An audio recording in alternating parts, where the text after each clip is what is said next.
The true story of Antarctica's bloodfalls is a tale of scientific mystery, a century-long misconception, and a breathtaking discovery that redefines the limits of life on Earth. It's a story far more bizarre and incredible than any simple iron-rich waterfall explanation. Here is the full true story. True. The Discovery and the Early Mystery, 1911. The story begins during the famous Terra Nova expedition, 1910-1913, led by British explorer Captain Robert Falcon Scott. While exploring the remote and hostile McMurdo Dry Valleys of East Antarctica, geologist Thomas Griffith Taylor made a bizarre discovery. Pouring from the snout of the Taylor Glacier, named after him, was a dramatic waterfall-like flow of startlingly red liquid, staining the white ice and rocky landscape a deep, blood-like crimson. The sight was so shocking and otherworldly that it captured the immediate imagination of the explorers.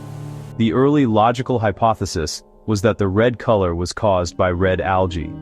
In the polar regions, red snow or watermelon snow is a known phenomenon caused by algae blooms. This was the accepted explanation for decades. The true culprit revealed. It's not algae. It wasn't until the 1960s that scientists with more advanced tools revisited the mystery. They analyzed the water and made the first critical discovery. There were no algae. The red color was coming from iron, specifically ferric iron, Fe3+. The process is a chemical one we see every day: rusting. 1. The water emerging from the glacier is rich in ferrous iron, Fe2+, which is soluble and comes from an ancient source deep below the ice. 2. When this iron-rich water gushes out and makes contact with the oxygen in the air, it oxidizes. 3. This oxidation process forms iron oxide, Fe2O3, essentially rust, which is insoluble and gives the waterfall its dramatic blood-red color. The mystery had deepened. The what was solved, iron, but the how and why created an even greater puzzle. The greater mystery. A subglacial time capsule. Solving the iron mystery led to a cascade of more profound questions. 1. Where was the water coming from? The waterfall emerges from a completely sealed glacier. There are no visible meltwater streams on the surface feeding it. 2. How could liquid water exist under a glacier? Temperatures in the dry valleys are consistently far below freezing. The Taylor Glacier itself is a massive, cold-based glacier, meaning its base is frozen to the ground beneath it. Liquid water shouldn't be possible. 3. What was the source of all this iron? The immense concentration of iron had to be leaching from a significant geological formation. The answers began to emerge in the early 2000s, thanks largely to the work of a team led by geologist Jill McCookie and funded by the National Science Foundation. Using ground-penetrating radar and other techniques, they mapped what lay beneath the ice. They discovered a breathtaking reality. Bloodfalls is the surface outflow of a vast, ancient, and isolated subglacial reservoir. An ancient saline lake. Roughly 5 million years ago, during a warmer period, the McMurdo Dry Valleys were filled with a fjord connected to the ocean.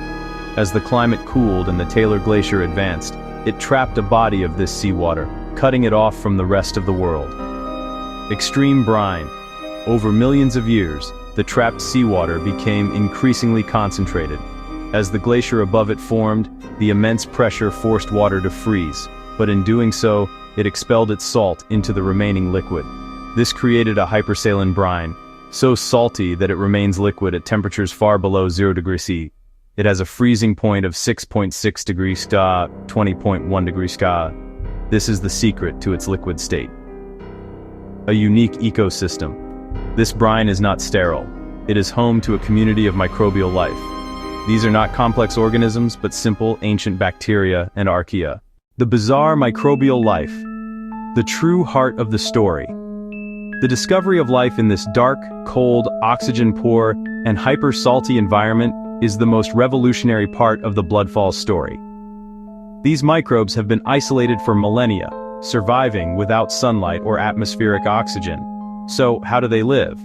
They are chemosynthetic, meaning they get their energy not from the sun, photosynthesis, but from chemical reactions, chemosynthesis.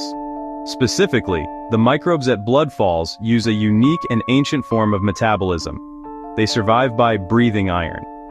1. The brine sits atop bedrock rich in iron and sulfur compounds. 2. The microbes use sulfate, a common component of seawater, as a catalyst to respire. 3. In this process, they reduce the sulfate and, in the absence of free oxygen, use the ferric iron, Fe3+, in the bedrock as an electron acceptor. This process reduces the ferric iron back to the soluble ferrous iron, Fe2+. 4.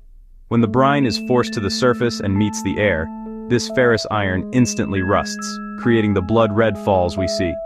In essence, the blood falls are the waste product of a microbial ecosystem that has been thriving in total isolation for millions of years. The full story, summarized. 1. 1.5 million years ago, a fjord in the McMurdo Dry Valleys gets sealed off by the advancing Taylor Glacier, trapping a pocket of seawater. 2. Millennia of isolation. The water becomes a hypersaline brine, rich in sulfate and iron from the underlying bedrock. 3. A trapped ecosystem. A community of microbes adapts to this extreme environment, surviving by using sulfate and iron in their metabolic cycle, producing soluble ferrous iron as a byproduct. 4. The outflow. Hydraulic pressure from the massive glacier above forces this iron-rich brine through fissures and up to the surface at the glacier's snout. 5. The blood appears. Upon contacting the oxygen-rich air, the ferrous iron oxidizes into rust, ferric iron, creating the spectacular blood-red waterfall. The true story of blood falls is not just about a waterfall that looks like blood. It's about a hidden, ancient world, a testament to life's incredible tenacity, and a brilliant, rust-colored clue to the possibilities of life beyond our planet.